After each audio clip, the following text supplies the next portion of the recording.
সিজদা ভুলে গেছে। উনি সিজদায় যাচ্ছেন না কেন? কাঁধাও হামা, উনি মনে হয় সিজদাতে যাবেন এটা ভুলে গেছে। সিজদা থেকে উঠে বসে আছো, আমার সিজদায় যাবেন, উঠে বসে আছেন। আমরা পিছন থেকে বলতাম আর একটা যে সিজদা করতে হবে, এইটা মনে হয় আল্লাহ নবী কি করেছেন, ভুলে গেছে। উনি সিজদায় যাচ্ছেন না কেন? উনি কি মনে করেছেন যে দুটাই হয়ে গেছে? পিছন থেকে কে বলা বলি করছেন? সাহাবী। হাদিস বুখারী মুসলিম, মানে সন্দেহের কোনো সুযোগ নেই। যারা যারা আমার উপরে দুর্বলতা পোষণ করেছে তারা আমার উপরে মনে রাগ আছে, সেজন্য বলেছে। আমি বলেছি যে আম গাছে জাম ধরতে পারে, ধরে না। অমাবস্যার রাতে চাঁদ উঠতে পারে, উঠে না। সুঁয়ের ছিদ্র দিয়ে লাঙ্গলের ফাঁক ঢুকতে পারে, ঢোকে না। সুঁয়ের ছিদ্র দিয়ে লাঙ্গলের ফাঁক ঢুকে যেতে পারে, আম গাছে জাম ধরে যেতে পারে, অমাবস্যার রাতে চাঁদ উঠে যেতে পারে, এগুলো ঘটে যেতে পারে। আমি যে কথা বললাম সেই কথাতে সন্দেহ আছে বলে কিয়ামত পর্যন্ত চেষ্টা করলে সরিষা ঢোকানো যাবে না, তার নাম বুখারী মুসলিম। এখন ওরা মনে করেছে যে উনি এটা নিজের কথা বললেন, তখন খেপে গেছে। আমি কোনোদিন এরকম পর্যায়ে নিজের কথা বলিনি। তখন আমি কোন কথাটা বলেছি, যে হ্যাঁ এই কথাটা কোন হাদিসে আছে? বুখারী মুসলিমে আছে। আমার তো সাহস আছে, যার কারণে আমি নির্ভীক বলি। সন্দেহযুক্ত কথা আমি 90 সাল থেকে নিয়ে এখন পর্যন্ত কোনোদিন বলিনি। তবে আমি মানুষ, কোথাও ভুল ত্রুটি থাকতেও পারে। আমি শরীয়তের নামে, ধর্মের নামে মিথ্যা কিছু বলে, রূপক কিছু বলে পরকাল হারাতে রাজি নই। আমার জীবনে যেটা সবচেয়ে সাহস, সেটা হলো আমি জাতির কাছে ধর্মের নামে ফাঁকি দিইনি। এটা আমার বেশি সাহস। প্রতিষ্ঠান চালাতে গিয়ে 10 পয়সার ক্ষতি করিনি, এটা আমার সাহস। তবু আমি মাঝে মধ্যে বলি, যদি কোথাও 19-20 হয়ে গিয়ে থাকে তা আমি বেতন নিই না। প্রতিষ্ঠানে পড়ায় আমি বেতন নিই না, তো 19-20 হলে তুমি ওইটাতে পার করে দিই। আমি প্রতিষ্ঠানের কাছে জিম্মি নই। তো যেহেতু লক্ষ লক্ষ কোটি টাকার ব্যাপার, প্রতি মাসে 40 লাখ টাকা বেতন লাগে। কত লাখ টাকা? 40 লাখ। তাদের এটা 12 নাকি 12 লোক আছে, কত টাকা আছে দেয় এটা আমি বলতে পারছি না। এখন যদি 12 লোক বলে আব্দুল হিসেবে 1 পয়সা দিই না, আমার কিছু করার নেই। তবে চলছে জামিয়া সালাতে 5000 প্রায় ছেলে মেয়ে, 300 জন শিক্ষক শিক্ষিকা। রাজশাহীতে যেটা সেটা হলো প্রায় 50 বিঘা জমির উপরে, রূপগঞ্জে যেটা সেটা প্রায় 100 বিঘা জমির উপরে, দিনাজপুরে যেটা সেটা প্রায় 20 বিঘা জমির উপরে, ময়মনসিংহে যেটা জমি রেডি প্রায় 10-12 বিঘা, কুষ্টিয়ায় যেটা জমি রেডি প্রায় 10-15 বিঘা, ঝিনাইদহ যেটা রেডি প্রায় 5 বিঘা, ফেনীতে যেটা রেডি প্রায় 10-12 বিঘা, চট্টগ্রামে যেটা রেডি সেটা 10-12 বিঘা, চট্টগ্রাম শহরে যেটা সেটা একটু কম, একটা 10 শতক আর একটা মনে হয় 30 শতক, একবারে শহরে, হালি শহরে, আনন্দবাজার, হালি শহর, চট্টগ্রাম। আলহামদুলিল্লাহ, সম্মানিত দিনী ভাই বোন, তো সবচেয়ে বেশি শক্ত কোথায় আমি আছি? আমার দৃঢ়তা কাজ করে, দিন ধর্মের কথা বলি, এটা আমার কোনো সন্দেহ কাজ করে না, কোনো সন্দেহ নেই।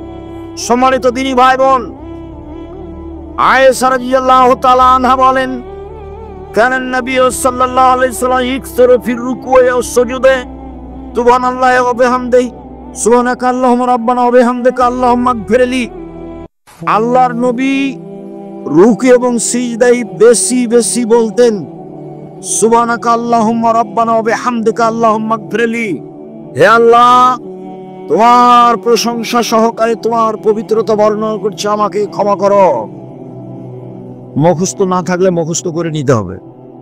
তোমাদের সময় দিলাম 1 দিন 24 ঘন্টা, আর মুরব্বীদের সময় দিলাম 7 দিন, মুখস্থ করতেই হবে ইনশাআল্লাহ।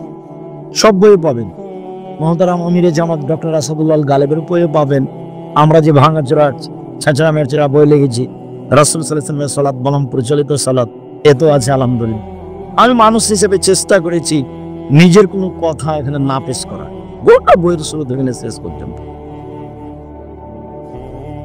সুবহানাকা আল্লাহুম্মা রাব্বানা ওয়া বিহামদিকা আল্লাহুম্মা ইগফিরলি। বলা তো অভ্যাসই হতে হবে। দোয়ার মধ্যে এটা সবচেয়ে বেশি গুরুত্ব রাখে। 2, আয়েশা রাদিয়াল্লাহু তাআলা আনহা বলেন, কানান নবী সাল্লাল্লাহু আলাইহি ওয়াসাল্লাম ইয়াকুলু ফি রুকুই ওয়া সুজুদিহি সুবহান কুদ্দুসুন রাব্বুল মালাইকাতির রূহ। সুবহান কুদ্দুসুন, তিনি পবিত্র, কুদ্দুসুন, তিনি অতীব পবিত্র, রব্বুল মালাইকাতে, তিনি সব ফেরেশতার প্রতিপালক, ও রূহ, জিবরাইলের প্রতিপালক। ইনি পার্সোনাল ফেরেশতা, দামি, খুব সম্মানী। চটকার আরেকটা কথা মনে পড়লে একটু বলি, আপনাদের উপকারে আসবে। সেটা হলো এই যে আমাদের নবীকে জিবরাইল আলাইহিস সালাম নিয়ে যাচ্ছেন আল্লাহর কাছে মেরাজ। এখন প্রথম আকাশে গিয়ে দেখেন দরজা বন্ধ। তো জিবরাইল বলছেন দরজা খুলেন। তো পাহারাদার বলছে কে? বললাম জিবরাইল। আপনার সাথে কে? মোহাম্মদ। আপনাকে পাঠানো হয়েছিল? জি, পাঠানো হয়েছে। সাধারণ পাহারাদার এত বড় কথা বলছে মানে ঠেকিয়ে রেখেছে, ঢুকতে দিচ্ছেন না। পাহারাদারের ক্ষমতা, পাহারাদার ঘুমাতে পাবে না এবং প্রধানমন্ত্রীকে ঢুকতে দেবে না, মালিককে ঢুকতে দেবে না চিনতে না পারলে। বুঝাতে পারিনি কথা। ফ্যাক্টরির মালিককে ঢুকতে দেবে না চিনতে না পারলে, এটা উচিত, চাকরি থাকার না থাকে। কোন ব্যক্তিকে না চিনে ঢুকতে দিবে না। এ দেখেন সাধারণ ফেরেশতা ঠেকিয়ে রেখেছে কাকে? ফেরেশতা জগতের সবচেয়ে দামি ফেরেশতাকে, জিবরাইলকে। মানুষের জগতের সবচেয়ে দামি মানুষকে কাকে? মুহাম্মদ সাল্লাল্লাহু আলাইহি ওয়াসাল্লাম। কত জেরা, আপনি কে? জিবরাইল। আপনার সাথে কে? মুহাম্মদ সাল্লাল্লাহু আলাইহি ওয়াসাল্লাম। পাঠানো হয়েছিল? জি, পাঠানো হয়েছিল। কত জেরা। পাহারাদার পুরো স্পষ্ট হবে নিজের কাছে যে ইনি কে, তারপরে দরজা করবেন। তন্দ্রা গেলে পাহারাদারি চলবে না, ঘুমালে পাহারাদারি চলবে না, যে আসলো তার জন্য খুলে দিলে পাহারাদারি চলবে না। সম্মানিত দিনী ভাই বোন, আবু হুরায়রা রাদিয়াল্লাহু তাআলা আনহু বলেন, রাসূল সাল্লাল্লাহু আলাইহি সাল্লাম বলেছেন, ইজা কালাল ইমামু সামিয়াল্লাহু লিমান হামিদা, ইমাম যখন বলবে সামিয়াল্লাহু লিমান হামিদা, আল্লাহ ওই লোকের প্রশংসা শুনলো যে তার প্রশংসা করলো, এইটুকু যখন ইমাম বলবে তখন তোমরা বলো রব্বানা লাকাল হামদ। এই পর্যন্তই। রব্বানা লাকাল হামদ, হে আমাদের প্রতিপালক তোমার প্রশংসা। এখন আল্লাহ রাসূল বলছেন, মান ওয়াফাকা কাওলুহু কাওলাল মালাইকাতু গুফিরা লাহু মা তাকাদ্দামা মিন যামবিহি। রব্বানা লাকাল হামদ বলতে ভুল করবেন না। ওই সময়তে ফেরেশতারাও বলেন রব্বানা লাকাল হামদ। ইমাম যখন বলেন সামিআল্লাহু লিমান হামিদা, তখন মুক্তাদি বলবে রব্বানা লাকাল হামদ, এবং কে বলবে? আরো ফেরেশতা।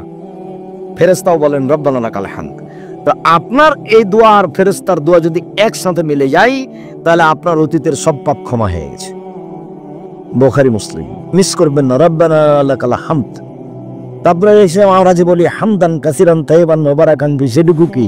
সেটুকু আরেকটা বলি। রাফি ইবনে খাদিজ বলছেন যে কুল্লা নুসাল্লি ওয়ারান নবী সাল্লাল্লাহু আলাইহি ওয়াসাল্লাম, একদা আমরা রাসূলের পিছনে সালাত আদায় করছিলাম। হঠাৎ একটা লোক, যখন আল্লাহ রাসূল বলেন সামিআল্লাহু লিমান হামিদা, তো একটা লোক বলল রব্বানা লাকাল হামদ হামদান কাসিরান তাইয়িবান মুবারাকান ফি। ফালামা ইনসারাফা, আল্লাহ রাসূল সালাত শেষ করে বলছেন মানিল মুতাকাল্লিম, এই কে পরের শব্দগুলি বলল? কে বলল? একজন বলছেন আনা, আমি বললাম। তখন আল্লাহ রাসূল বলছেন শোনো, বিজাত সালাসিনা মালায়েকা ইয়াবতাদিরুনা আইয়ুহুম ইয়াকতুবুহা, তোমার এই দুয়ার নেকিগুলি 39 জন ফেরেশতা লেখার জন্য তাড়াহুড়া লাগিয়ে দিয়েছে। 30-এর অধিক, 39 পর্যন্ত 39 জন ফেরেশতা তাড়াহুড়া লাগিয়ে দিয়েছে এটা লেখার জন্য নাকি। শুনুন, রব্বানা লাকাল হামদ হামদান কাসিরান তাইয়িবান মুবারাকান ফি বলা যায়, তবে জোরে বলতে হবে না। তো এই নিজে জোরে বলেছেন, এটা ছিল ব্যতিক্রম ঘটনা। সাহাবী এভাবে কেউ বলেননি, আগেও বলতেন না, পরেও বলেননি। কোনদিন কোনো সাহাবী জোরে বলতেন না। সালাতের মধ্যে একটাই জায়গা জোরে, সেটা বলেন তো কোন জায়গা? আমিন। আর কোন জায়গা জোরে নেই। তো আমরা দুই সিজদার মাঝের দোয়া জোরে বলি কেন? সামি আল্লাহু লিমান হামদার দোয়া জোরে বলি কেন? আয়াতের জব জোরে দিই কেন? এক সময়ে ভারত, বাংলাদেশ, পাকিস্তানের নেতারা ছিল খ্রিস্টান, ইংরেজ, ওই ব্রিটিশ। তো ওরা বলেছিল যে মুসলমানদেরকে মুসলিম পার্সোনাল ল হিসেবে সবাইকে দিতে হবে কে কোন মাযহাব মানে। ওরা জানতো যে এরা মাযহাব মানে, 4 মাযহাবের বাকি যারা আছে তাদেরকে ওরা হত্যা করবে, তারা হলো তাদের বিরোধী। তখন আহলে হাদিসেরা কার কাছে আশ্রয় নিয়েছিল? ইমাম শাফি। তখন পরিচয় দিয়েছিল বাগমারার মুসলমানেরা যে আমরা হলাম শাফি গোটা দেশে। তো ইমাম শাফির ফতোয়া হলে এগুলো জোরে বলা। তখন আমাদেরও কাজ কি হয়ে গেছে? এগুলো জোরে বলা। বোঝা যায়নি কথা, এই জন্য আমরা জোরে বলি।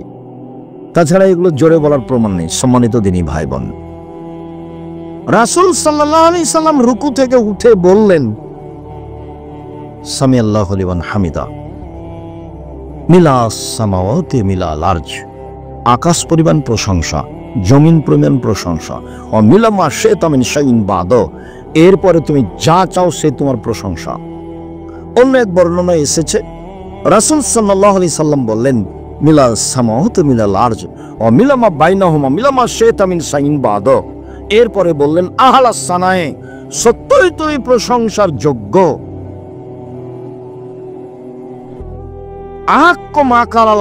বান্দা যেটা বলেছে সেটা ঠিক বলেছে। অকুল্লুকা আব্দুন, সবাই আমরা দাস। তারপরে বলতেন আল্লাহুম্মা লা মানিয়া লিমা আতাইতা, তুমি যাকে যা দিবে তাকে কেউ ঠেকাতে পারবে না। ওয়ালা মুতিয়া লিমা মানাতা, তুমি যাকে দিবে না সেটা কেউ দিতে পারে না। তুমি দিলে কেউ ঠেকাতে পারে না, তুমি যদি না দাও কেউ দিতে পারে না। ওয়ালা ইয়ানফাউ জাল জাদ মিনকাল জাদ, কোন বৃত্তশালী টাকা পয়সা তোমার সামনে কোনো কাজে আসবে না, কোন বৃত্তশালীর টাকা পয়সা তোমার সামনে কোনো কাজে আসবে না। তাহলে এবার কি বলতে পারি? সামি আল্লাহু লিমান হামিদা, রব্বানা লাকাল হামদ হামদান কাসিরান তাইয়িবান মুবারাকান ফি, মিলাস সামাওয়াতি মিলাল আরজ, ওয়া মিলামা বাইনাহুমা মিলামা শাইতা মিন শাইইন বাদ, আহলাস সানাই ওয়াল মাসদ, আহাক্কু মাকাল আব্দ, ওয়া কুল্লুকা আব্দুন, আল্লাহুম্মা লা মানিয়া লিমা আতাইতা ওয়া লা মুতিয়া লিমা মানাতা, ওয়া লা ইয়ানফাউ জাল জাদ মিনকাল জাদ। তাহলে তো এখন লম্বা সময় দাঁড়িয়ে থাকাই লাগছে। এতক্ষণ যদি এমন দাঁড়িয়ে থাকে তাহলে পিছের লোক কি বলবে? এখন মনে ভুলে গেছে, সিজদায় মনে আর যাবে না, ভুলে গেছে। সম্মানিত দিনী ভাই বোন, আমি আলোচনা লম্বা না করে আপনাদের সাথে আমার আরো একটু জরুরি কথা দু একটা আছে। সম্মানিত দিনী বোন, মহিলাদের ব্যাপারে বললে মহিলারা খুশি না আমরা খুশি? আপনারা আমার দিনী বোন আব্দুর রাজ্জাক সাহেব এসেছেন, কথা বলছেন নাকি? কথা বলিয়েন না, একটু ধৈর্য ধারণ করে থাকেন, কথা বলিয়েন না। আপনাকে আমি আসলে কি বলতে পারি, আমার একটা পরামর্শ নেন আগে, একটা পরামর্শ। সেটা হলে এই, স্বামীর সংসারে 2টা কাজ করিয়েন না। 1, অভিমান করবেন না। 2, প্রতিবাদ করবেন না। সংসার করা যাক আর না যাক, যদি আপনি বুঝেন যে সংসার করা যাবে না, তো আপনি খোলা তালাক করে সংসার ছেড়ে দিতে পারেন, কোনো সমস্যা নেই। কাজীর কাছে গিয়ে খোলা তালাক করতে পারেন, চেয়ারম্যান মেম্বারের কাছে গিয়ে খোলা তালাক করতে পারেন। তবে যেহেতু সংসারে এসেছেন, 2টা জিনিস ছেড়ে সংসার করেন, শয়তান সুযোগ পাবে না। 1, অভিমান। অভিমান কি? ওই তো লওয়ার আগে চলে যেতে স্বপ্নপুরী, তুমি তো একদিন আমাকে স্বপ্নপুরী দেখতে নিয়ে গেলে না। সবাই খালি স্বপ্নপুরীর কথা বলে। তারপর প্রতিবেশী ধনী মানুষ বউকে নিয়ে কক্সবাজার গেছে, তুমি তখন ব্যবসা বাণিজ্য করো, টাকা পয়সা হয়েছে, তুমি একদিন আমাকে কক্সবাজারে ফিরে নিয়ে আসো, এর নাম অভিমান। এই একটা তুমি আমাকে দামি শাড়ি দিবা, এর নাম অভিমান। একটা থেকে যদি 2টা অভিমান করেন, আর যদি স্বামী পূর্ণ না করতে পারে কোনো কারণে, তা আপনাকে শয়তান খালি সারাদিন বলবে, হলো দেখলি তোর স্বামী তোর কোনো কথা মানে না, দেখলি কোনোদিন মানেনি, একদিনও মানে না, কি করবি এখন কর, যেটা পারিস। সকালে উঠে বল তো সংসারই করবো না, তুই আমাকে তালাক দিয়ে দে। এটা শিখালছে কে? শয়তান। আল্লাহ বলছেন যে এত তার পাওয়ার, এত তার ক্ষমতা, আর সে একদিন 2 দিন নয়, 1 মিনিট। শয়তানের ইতিহাসে গেলাম, 1 মিনিট, হাদিস, সহিহ হাদিস। আল্লাহ বললেন, এ শয়তান সরে যা, তোকে বললাম যে আদমকে সিজদা কর, তুই করলি না। বলছে আমি কেন করব, আমি আগুনের তৈরি, ও হলো মাটির তৈরি, আমি তাকে সিজদা করতে পারি না, তাহলে তুই সর এখান থেকে, তুই চলে যা। তো ইবলিস বলছে ঠিক আছে, আমি চলে যেতে রাজি, আমার একটা কথা শুনতে হবে। কি কথা? আমাকে কিয়ামত পর্যন্ত বেঁচে থাকার সুযোগ দিতে হবে, এটা হলো দাবি। তা আল্লাহ বললেন না যে তোকে দিব না, এ কথা বললেন না। তা আল্লাহ বললেন আচ্ছা ঠিক আছে, এলা ওয়াক্তি মালুম, একটা সময় পর্যন্ত দিলাম।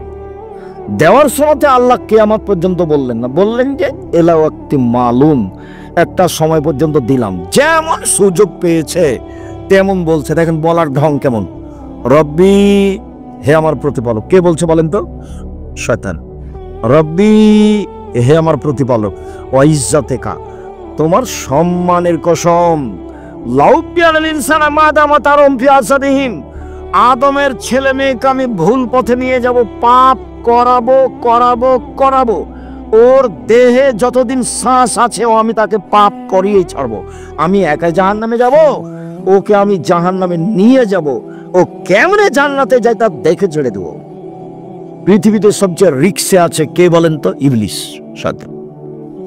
সবচেয়ে রিক্সে, 24 ঘন্টা সে রিক্সের উপরে আছে। যে কোনো মূল্যে আপনাকে আর আমাকে কোথায় নিয়ে যাবে? জাহান্নামে নিয়ে যাব। আমি আপনি তো কিছুক্ষণ ঘুমাই, আরাম করি, বুঝতে পারি না, ইবাদত করি, ভুলে থাকি, কিন্তু শয়তানের এরকম সুযোগ নাই। শয়তান সবসময় রেডি। অপরতে পৃথিবীতে রিক্সের উপরে, বিপদে কেউ নেই। ও বলছে ওর দেহে, আদমের দেহে যতক্ষণ শ্বাস আছে আমি তাকে পাপী করবই। এই ছেলে, তোমাকে বলিছি বহুদিন, আবার বলি, তোমার বড় মোবাইলটা তো ল্যাংটা মেয়ে আছে, তুমি রাত 2টার দিকে এভাবে রেখেছো, 2 মিনিট পরে আবার হাত দিয়েছ। তোমার বান্ধবীর সাথে তুমি কথা বললে, 1 ঘন্টা বলেছো, দিয়ে মোবাইলটা বন্ধ করে রেখেছো, 30 সেকেন্ড পরে আবার কথা বলছো। এগুলো কে করাচ্ছে বলো তো দেখি? শয়তান। কোরআন মাজিদে হাজারো জায়গাতে এসেছে, সব খারাপ কাজকেও ভালো করে দেখায়। খারাপ কাজকে কি করে দেখায়? ভালো করে দেখায়। দেখবেন খালি আপনি সাজাবেন, মেয়েটার সাথে এভাবে কথা বলবো, এখানে কথা বলবো, ওই জায়গায় কথা বলবো, এই কথাগুলি কথা বলবো, বলে নেওয়ার পরে আবার দেখবেন যে ও এগুলো কথা ছুটে গেছে, এরপরে যখন রিং দেবো তখন এগুলো বলবো, এগুলো বলবো। এগুলো কে সাজাচ্ছে বলেন তো দেখি? শয়তান সাজাচ্ছে, ভেতরে কাজ করছে সবসময়। তখন আল্লাহ বললেন না যে তুই পারবি না, এ কথা বললেন না। তখন আল্লাহ বলছেন, এই শয়তান শোন, ইজ্জতি ওয়া জালালি ওয়া ইরতিফায়ে মাকানি, আমার ইজ্জতের কসম, আমার সম্মানের কসম, আমার মর্যাদার কসম, আমার উচ্চতার কসম, আদমের ছেলে মেয়ে যতবার ক্ষমা চাইবে ততবার আমি ক্ষমা করে দেব। আদম সন্তান, মা দাওয়াতানি রাজাওতানি, আদমের ছেলে মেয়ে শোনো, তুমি আমাকে যেভাবে ডাকো আমি সেভাবে থাকি, তুমি আমার কাছে যেভাবে আশা পোষণ করো সেভাবে পূর্ণ করে থাকি, তুমি আমাকে যেভাবে ডাকো আমি সেভাবে থাকি, তুমি যেভাবে আশা পোষণ করো সেভাবে পূর্ণ করে থাকি। আমি পরোয়া করি না তুমি কত বড় পাপী, আমি পরোয়া করি না তুমি কত বড় পাপী, তুমি ক্ষমা চাইলে আমি ক্ষমা করে দিই, তুমি যেভাবে ডাকো আমি সেভাবে থাকি, তুমি যেভাবে আশা পোষণ করো সেভাবে আমি পূর্ণ করে থাকি। কে বলছেন? ও আল্লাহ। ইবলিস বললো এটা, আর আল্লাহ বললেন এটা। তাহলে আস্তাগফিরুল্লাহ ওয়া আতুবু ইলাইহি বলাই লাগছে। আস্তাগফিরুল্লাহ ওয়া আতুবু ইলাইহি, শ্বাস যেমন নিজ গতিতে চলছে, শ্বাস ভেবে চিন্তা ফেলবো, এটা কি মনে হয়? শ্বাস যে আসছে আর যাচ্ছে, তো কোনো চিন্তা ভাবনা আছে কি? খাওয়ার টাইমের জন্য চিন্তা ভাবনা করা লাগে, কিন্তু শ্বাসের জন্য চিন্তা ভাবনা লাগে না। আস্তাগফিরুল্লাহ ওয়া আতুবু ইলাইহি এভাবে চলে আসতে হবে, বেখিয়াল। নৌকাতে উঠলাম, দোয়া আস্তাগফিরুল্লাহ ওয়া আতুবু ইলাইহি, খেতে বসতে যাচ্ছে আস্তাগফিরুল্লাহ ওয়া আতুবু ইলাইহি, ঘুমাতে যাচ্ছে দোয়া পড়বো আস্তাগফিরুল্লাহ ওয়া আতুবু ইলাইহি, রাস্তায় চলছি ভ্যানলাতে উঠে আস্তাগফিরুল্লাহ ওয়া আতুবু ইলাইহি। এটা চলে আসতে হবে মুখে স্বাভাবিকভাবে, এটা ছাড়া আল্লাহ করবেন না। আল্লাহ রাসূল বললেন যে দামি সম্পদ এক লেসানুন জাকিন, ওই জিহ্বা যে এরকম ডাকতে পারে, 3 কালবন শাকের আলুর দাম গেছে যাক তাতে আসে যায়, যা হয়েছে আলহামদুলিল্লাহ, সামনে বছর হবে। একেবারে হয়রান হয়ে মাথা খারাপ, আর আলুর ব্যবসা করব না, এ করবো না, সে করবো না, বাদ অন্য কিছু করবো, একটা বলা হবে না। ব্যবসা রিস্ক নিয়ে করতে হবে। একবার গেছে আরো 10 বার আসবে, এগুলো হয়রানি হওয়া হবে না। আলহামদুলিল্লাহ, কি বলতে শিখতে হবে আলহামদুলিল্লাহ। আর ওই স্ত্রী দামি সম্পদ যে স্ত্রী স্বামীকে দিনের ব্যাপারে সহযোগিতা করতে পারে, দিনের ব্যাপারে সহযোগিতা করতে পারে। তো তোমাকে দিনের ব্যাপারে কি সহযোগিতা করবে? তুমি তো খালি গরম দেখাও, টাকা দিতে দেরি করেছে, কি সহযোগিতা করবে? তুমি রাত 12টায় গেছো, তোমার হাত পা ধরে বলবে আপনাকে আমি খুব ভালোবাসি, আপনার সাথে একসাথে খাবো, এই জন্য ভাত আমি রেখে দিয়েছি, তরকারি আমি রেখে দিয়েছি, আমি আপনার অপেক্ষায় আছি, আমি আপনাকে আমার জীবনের চেয়ে ভালোবাসি, আপনার পায়ের নিচে আমি নিজেকে মিটিয়ে দিতে চাই, আপনাকে আমি কত ভালোবাসি তা আমি অন্তর খুলে আপনাকে দেখাতে পারবো না। আপনি যা বলবেন সেটা আমি করব যদি পাপ না হয়, যা বলবেন সেটা আমি করব যদি পাপ না হয়। যদি বলেন সারা রাত পা টিপে দিতে হবে, প্রস্তুত আছি। যদি বলেন সারা রাত মাথার পাশে দাঁড়িয়ে থাকতে হবে, প্রস্তুত আছি। যা বলবেন তাই, যদি পাপ না হয়। আমার একটা কথা শোনেন, এশার সালাতের পরে বাড়ি চলে আসবেন, এশার নামাজ শেষ বাড়ি চলে আসবেন। এটা হলো মহিলা তার স্বামীকে কি করছে? দিনের উপরে সহযোগিতা করছে। দুঃখিত, মিছিলে যায়েন না, অমুকের চরিত্র ফুলের মতো পবিত্র বলিয়েন না, কেননা আপনি তার চরিত্র সম্পর্কে জানেন না। আল্লাহ রাসূল বলছেন যে তুমি নেতার এই কথা বলে তুমি আল্লাহকে তোমার উপরে খেপিয়ে দিয়েছো। আসখাত্তুম, তুমি একবার তোমার প্রতিপালক তোমার উপরে খেপিয়ে দিয়েছো। আমার একটা কথা শোনেন, এভাবে যায়েন না। দিনের উপরে সহযোগিতা শোনেন, প্যান্টটা কেটে ছোট করেন, আপনি যা বলবেন তাতে আমি প্রস্তুত। যদি বলেন যে আমার শাশুড়ির, আমার মায়ের, আমার শাশুড়ির কাপড় খেঁচে দিতে হবে, প্রস্তুত।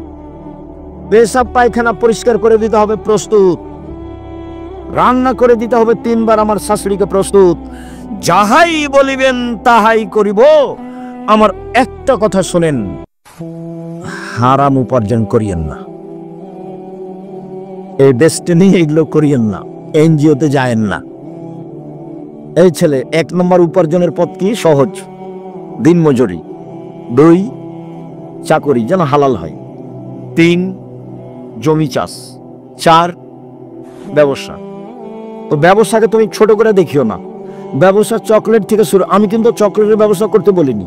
আমি যতবার বলেছি যে আপনারা চকলেটের ব্যবসা করেন, শ্বশুরের কাছে টাকা নিয়েন না, ততবার আমি বলেছি চকলেট মানে কম পয়সার ব্যবসা। চকলেট মানে কি? কম পয়সার ব্যবসা। লোন নিয়ে আপনি ব্যবসা করতে গেলেন কেন? যে চাঁপাইনবাবগঞ্জের ভাষাতে আমও গেছে, ছালাও গেছে, কাঁদতে কাঁদতে 2 চক গেছে। লোন মানে জীবন ধ্বংস হয়ে গেছে। লোন মানে আপনি চলে গেছেন জাহান্নামে, গেলে মরতে বাকি আছে। আর দেশকে ভালোবাসতে শিখেন। যারা দেশ বিক্রি করে খায় তাদের কাছে, তাদের পিছনে দৌড়ায়েন না, ভুল। নিজের দেশের মুরগি আগুন দিয়ে জ্বালিয়ে অপর থেকে ডিম আনতে হবে, এত বেকুব বোকা দেশ বাংলাদেশ নয়। বাংলাদেশে যারা বসবাস করে তারা একে ধ্বংস করেছে, তারা একে ধ্বংস করেছে। কলকারখানা সব বন্ধ করে বাইরে থেকে কাপড় নিয়ে আসতে হবে। অবাক কথা। যে হলো জাতীয় শত্রু, যে দিনের শত্রু, যে জানের শত্রু, যে মালের শত্রু, যে অর্থের শত্রু, যে দেশের শত্রু, তাকে শত্রু হিসাবে জায়গা দিও। বন্ধু বললে তোমাকে ছুরি দিয়ে দিবে। আমার মা বলতো 4টা কাজ করো না বেটা। করোনা তো লেনদেন তো জানতো না, 4টা কাজ করিস না বেটা। 1, কারোর সাথে বন্ধু তালি করিস না, নাহলে পেটে ছুরি দিয়ে দিবে। একদিন বন্ধু তালি কি হবে? কেটে যাবে, তখন কি করবে? পেটে ছুরি দিয়ে দিবে। 4টার এটা রহস্য বলতেন, বাকিগুলোর বলতেন না। 2 প্রাইভেট পড়াস না। 3 দোকানে বসিস না। 4 মানুষের বাড়ি দাওয়াত খাস না। বন্ধু তালি চলবে না, প্রাইভেট পড়া চলবে না, দোকানে বসা চলবে না, তারপরে দাওয়াত খাওয়া হবে না। ছাত্র জীবনে দাওয়াত খাইনি, ব্যতিক্রম, এখন তো খাওয়াই লাগে। সম্মানিত দিনী ভাই বোন, বলছিলাম যে রাসূল সাল্লাল্লাহু আলাইহি ওয়াসাল্লাম আমাদেরকে যেইভাবে রক্ষা করার চেষ্টা করেছেন দোয়া তাসবিহ দিয়ে, সেভাবে করার চেষ্টা করি। দিনী বোন, আপনাকে একটু কথা বলি, জীবনে দুইটা কাজ করবেন না, অভিমান আর প্রতিবাদ। অভিমান করে পূর্ণ না করলে সারাদিন সারা রাত শয়তান কে করবে? ওকে খেপিয়ে তুলবে। একবারে মেয়েটার আর ঘুমাইতে পারবে না, আপনার স্ত্রী আর ঘুমাইতে পারবে না, খালি শয়তান ওকে সারা রাত সাজাবে। কি বলবি সকালে, কি বলবি সকালে, কি বলবি সকালে? বল উঠে যে তোর সংসার করবো না, গেলাম, তুই আমাকে তালাক দিয়ে দে, তোর সংসারই করবো না। তোর সাথে ঠিক আছে, তোকে তালাক দিয়ে দিস, এক্ষুনি তালাক দিয়ে দে, এক্ষুনি তালাক দিয়ে দে, যা। 1 তালাক, 2 তালাক, 3 তালাক, 100 তালাক দিলাম, যা। যেমন তালাক দেওয়া শেষ হয়েছে তেমন শয়তান নেই। এখন ফিরি, ব্যাপারটা কি? 3টে ছেলে, যে কয়টা ছেলে মেয়ে আছে? 3টে। শয়তান চলে গেছে। এটা আপনি বুঝতে পারবেন যারা তালাক দিচ্ছে তাদেরকে দেখেন বলে। এতই বেকায়দা, একেবারে বড় ধরনের বেকায়দা। ও যদি মামলা করে তাহলে কোর্ট তার পক্ষে, ওর ভাইয়েরা তার দিকে, কে এখন বুদ্ধি দিয়ে কাজ করবে না। ওর দুলা ভাইয়েরা আরো খারাপ আপনার বিরুদ্ধে, সবাই ওকে কি করবে? সাজিয়া কোর্টে পাঠাবে, বিপদ আসে। আমার দিনী বোনেরা, 2, প্রতিবাদ করবে না, প্রতিবাদ করলেই সংসার ভেঙে যাবে। সম্মানিত দিনী বোন, 4টা কাজ করবেন, জান্নাতের সব দরজা খোলা। 1, 5 ওয়াক্ত সালাত। 2, রমজান মাসের সেম রোজা। 3, স্বামীকে মেনে চলা। 4, জেনায় লিপ্ত না হওয়া। যদি জেনা হয়ে গিয়ে থাকে, আজ থেকে তওবা করেন, কয়েকটা জিনিস পেয়ে যাবেন। 1, পৃথিবীর যে কোনো বিপদ থেকে বেঁচে যাবেন জেনা বন্ধ করতে পারলে। 2, বিচারের মাঠে বিশেষ ছায়াতলে থাকা যাবে জেনা বন্ধ করতে পারলে। 3, জান্নাতুল মাওয়া পাওয়া যাবে। অনাহা নাফস আনিল হাওয়া ফাইনাল জান্নাতে হিয়াল মাওয়া। যে নিজেকে অন্যায় থেকে ঠেকাতে পারলো, আমি আল্লাহ তাকে জান্নাতুল মাওয়া দিয়ে দিলাম। আপনি আমার দিনী বোন, 4টা কাজ করেন। 1, 5 ওয়াক্ত সালাত। 2, রমজান মাসের সিয়াম। 3, স্বামীকে মেনে চলা, তিতে লাগলেও মিঠা লাগলেও। 4, জেনায় লিপ্ত না হওয়া। জেনা যদি হয়ে গিয়ে থাকে, শক্ত হাতে দাঁড়িয়ে যান, আর জিন্দেগি দেখুন ধারে পাশে আসবো না ইনশাআল্লাহ। আল্লাহ তুমি সাহায্য করো, তাহলে তুমি কয়েকটা সুবিধা ভোগ করতে পারবা। 1, যে কোনো বিপদ থেকে বেঁচে যাবা। 2, বিচারের মাঠে বিশেষ ছায়াতলে থাকা হবে। 3, জান্নাতুল মাওয়া পাওয়া যাবে। দিনী বোন শোনেন, রাসূল সাল্লাল্লাহু আলাইহি ওয়াসাল্লাম বলছেন যে কেউ যদি 2টা মেয়ের লালন পালন করে, 2টা মেয়ে, তাহলে সেই বাপ আর আমি জান্নাতে থাকবো একসাথে। 10টা ছেলে মেয়ে লালন পালন করলে, ছেলে লালন পালন করলে এই সুযোগ হবে না। মেয়েদের মান মর্যাদাই ভিন্ন। রাসূল সাল্লাল্লাহু আলাইহি ওয়াসাল্লাম বললেন যে নবী জান্নাতে যাবে, সিদ্দিক জান্নাতে যাবে, শহীদ জান্নাতে যাবে। ওই মহিলারা জান্নাতে যাবে যেই মহিলার আল আদুদ, স্বামীর সাথে ভালোবাসা প্রেম বিনিময়ে সবচেয়ে আগে। 2, আল অদুদ, বেশি বেশি সন্তান দিতে পারে।